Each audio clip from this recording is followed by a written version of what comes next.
Hi, I'm Garrett Cayet, SFMG's Chief Investment Officer, here to provide some comments on the final few months of last year and early thoughts for 2026. So the fourth quarter started off with the S&P 500 at record highs, but markets dipped lower in October when U.S.-China trade tensions resurfaced. That pullback was short-lived, though, as strong earnings, a quarter-point rate cut from the Fed, and easing trade rhetoric helped steady the markets.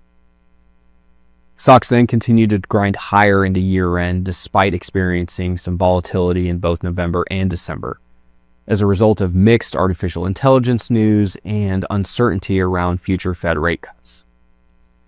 But when the Fed eventually did deliver another rate cut in December, year-end momentum carried the S&P 500 to fresh all-time highs.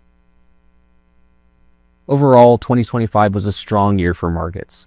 Enthusiasm around AI, lower interest rates, and steady economic growth helped offset tariffs and policy uncertainty. Now markets are entering the new year on the back of a strong multi-year bull run, with many of the same tailwinds still in place. The economy remains on solid footing, supported by strong consumer spending, business investment, and employment, though we do acknowledge that much of that strength is coming from only higher-income households. Additionally, monetary policy is still supportive, and AI continues to be a source of optimism, even though investors are starting to scrutinize profitability and productivity gains a bit more. So looking forward, there are still risks that we're watching.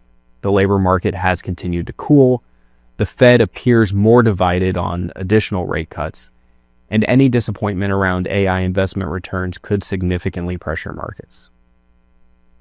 To sum up, while there have been impressive gains over the past few years and the backdrop remains constructive, we're staying focused on balance. Recently, we've started to see early signs of leadership broadening, with more attractively valued areas of the market outside of big tech beginning to outperform in the fourth quarter. And after a year dominated by just a handful of those big tech companies, that's a healthy shift. We think this trend could continue, potentially catching some investors off guard, but one that we believe we're well positioned to benefit from. Thank you for listening, and if you have any questions about your portfolio, please feel free to reach out to your SFMG team.